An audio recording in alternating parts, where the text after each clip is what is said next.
started running ICSF, I declined sadly and have now reached the depths of running the Science Fiction Foundation, a wonderful body which Farah Mendlesohn, who's about to be interviewed, used to run and is now editor of our journal, which is Foundation, on sale. which is on sale over there. But we also have our brand new, only just hot off the press Foundation newsletter, which has got a lot of information about current activities of the Foundation, including the masterclass in science fiction later this year that Farah is running, and our essay prize. Yes, we sometimes feel generous and actually give money to people who write stuff about science fiction. So I'll leave a copy of some of these at the front, so after you've heard the interview with Farah, please feel free to come and pick one up or give one to your vets. Thank you very much. Thank you, Simon. I suppose you're all wondering why I've called you here.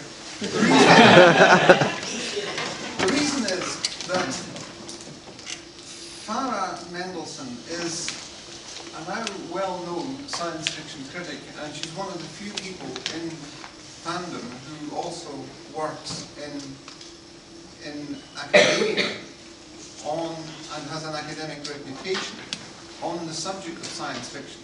Now, we often hear, perhaps too often here in fandom, from science fiction writers who seize every opportunity to stand up on their hind legs and hold forth about whatever happens to be obsessing them at the time.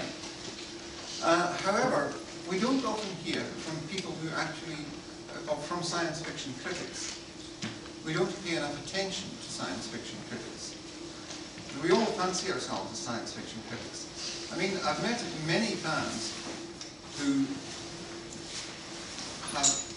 are not science fiction writers, never will be, but I've never met a fan who wasn't a science fiction critic.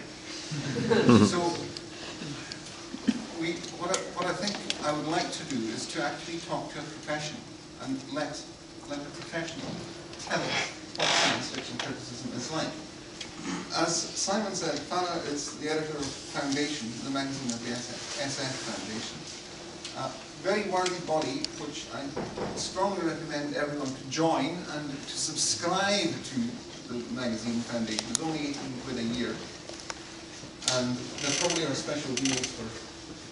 We give you there's a special deal for students, and we give you a discount if you subscribe for 3 years. Right. Because we can bank your money. Farah has written a thesis not on science fiction. She has contributed articles to, or edited, several volumes of science fiction criticism, starting with Speaking Science Fiction. God, I'd forgotten that. And including the Cambridge Companion to Science Fiction.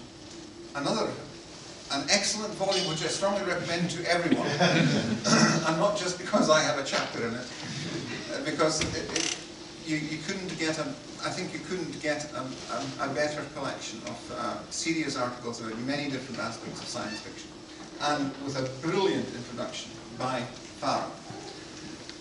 She is currently working on several books, I think, and I'm going to ask her about that. Okay, what have I left out? How did you start off? How do you become a science fiction critic? How did you become a science fiction? Well, I did a history degree. My mother wasn't a university lecturer, but a lot of her friends were. And a couple of them sat me down when I was applying to university and said to me, "You would hate an English degree." And they were English lecturers, and therefore could be assumed to know what they were talking about. I took their advice and chose history as well, history instead. And I think a fair number of people know this. The University of York had a pastoral care system that meant you were assigned to somebody, a lecturer, who looked after your well-being for the time you were there. And on the second day, I trot along to see my new pastoral care supervisor, and there's science fiction on his bookshelves, and his name is Edward James, and he'd been appointed to the Clerk Award the year before. So it was a match made in heaven. I spent the next 3 years being lent books and arguing about books. And then very few people were writing in the Academy about science fiction. There were maybe 3 people, Patrick Parinder, down in Reading, who is an H.G. Wells specialist. And that's okay